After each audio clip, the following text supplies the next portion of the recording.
पूछेंगे, आपकी औलाद आपसे पूछेगी, आपके आने वाली पीढ़ी आपसे पूछेगी, माँ ये कौन सा नाटक बनाकर रखा है तुम लोगों ने?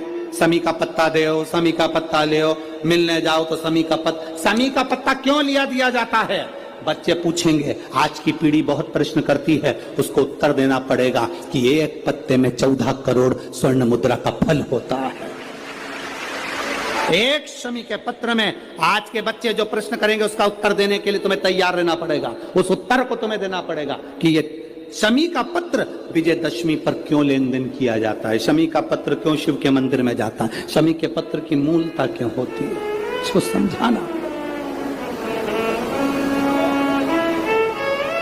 एक शमी पत्र में वो फल है।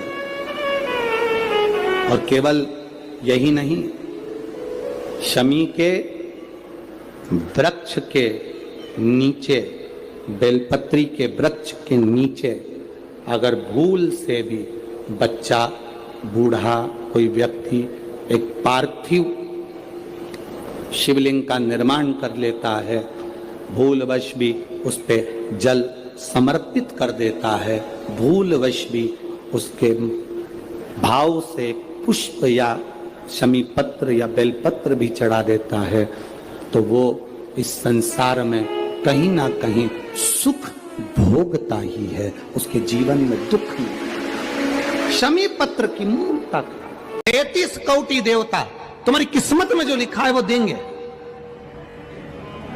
33 कोटि देवता का काम है तुम्हारा भाग्य लिखना, पर केवल एक महादेव का काम है तुम्हारे भाग्य को बदल देना। तुम्हारी जिंदगी में दुख लिखा है, कब वो सुख लिख दे उसका कोई भरोसा नहीं।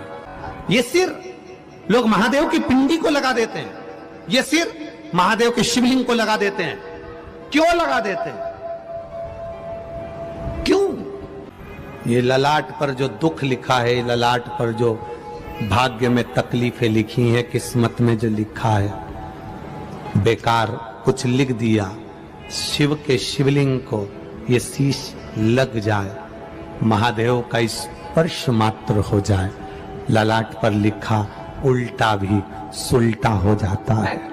यदि पीला फूल शिवलिंग के आसपास में या शंकर भगवान के ऊपर कहीं रखा हुआ भी दिख जाए, उस कनेर के पुष्प को अगर आप 5 जगह का स्पर्श कराकर अपने हृदय की बात कहकर वापिस महादेव को समर्पित कर देते हो, तो भी मेरा महादेव तुम्हारे दुख का निवारण कर देगा। ऐसा योग लगे आपके जीवन में कि आप जिस व्यापार को आपने करा उस व्यापार में आपको फल नहीं मिला, फिर आपने व्यापार चेंज करा, फिर बदल कर देखा, फिर उस व्यापार को कर देखा, उसमें फल नहीं मिला, फिर आपने वापिस व्यापार को बदलने का विचार किया, तो हमारा निवेदन रहेगा उस व्यापार को बदलने से पहले एक काम जरूर कर देखो।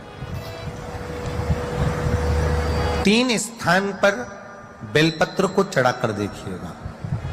अगर आपको लगे कि मैंने व्यापार बदल लिया, एक बार बदला, कई लोग ऐसे भी होते हैं जो पैसा इकट्ठा करते हैं, धन एकत्रित करते हैं, और कोई व्यापार ऐसा कर लेते हैं जिस व्यापार में धन चले जाता है तो वो धन वापिस नहीं आता, महाराज, वो व्यापार का धन वापिस नहीं आ पाता, तो बड़े दुखी होता है कि भाई मेरा गया हुआ पैसा नहीं आ रहा, मैं बड़ा कष्ट में हूं, मेरा खुद का ही आ जाए ना तो मैं निहाल हो जाऊं, मेरा अपना ही नहीं आ रहा जो गया हुआ है, तो मैं क्या वर्णन करूं उसको, क्या करूं।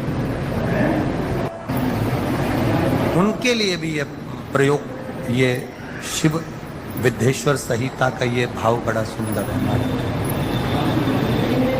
आप व्यापार पर व्यापार बदल कर देख लिए, धन भी हमारा कहीं डूब गया, आ नहीं रहा है, तो प्रयास करना 3 स्थान पर चढ़ाई गई बेलपत्र हमें सुख का अनुभव करा देती।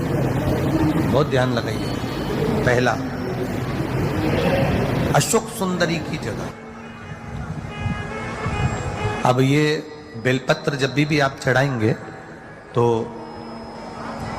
रविवार की अगर प्रदोष पड़ जाए, कौन से दिन? रविवार की प्रदोष के दिन ये प्रयोग अवश्य कर देखिएगा। ज्यादा बार नहीं करना है, केवल एक ही बार करना। बाबा स्वयं कृपा करेगा।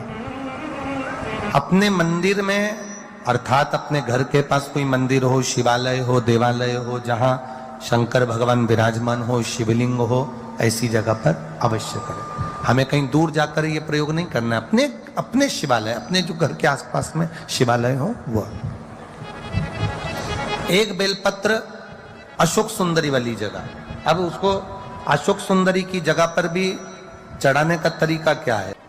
जब हम बेलपत्र चढ़ाएंगे तो उस बेलपत्र को चढ़ाते समय आपकी जो बेलपत्र की डंडी है वो बेलपत्र, रविवार प्रदोष के दिन का ये उपाय है महाराज। ये बेलपत्र की जो डंडी है, इस डंडी का भाग शिवलिंग की ओर होना चाहिए। ये जो डंडी है इसका भाग अशोक सुंदरी पर जब चढ़ाएंगे तो शिवलिंग की ओर इसका भाग होगा महाराज। दूसरी, बेलपत्र को जब हम समर्पित करेंगे, जया इसके लिए कर्मा है जो पैसे ले गया और दे नहीं रहा।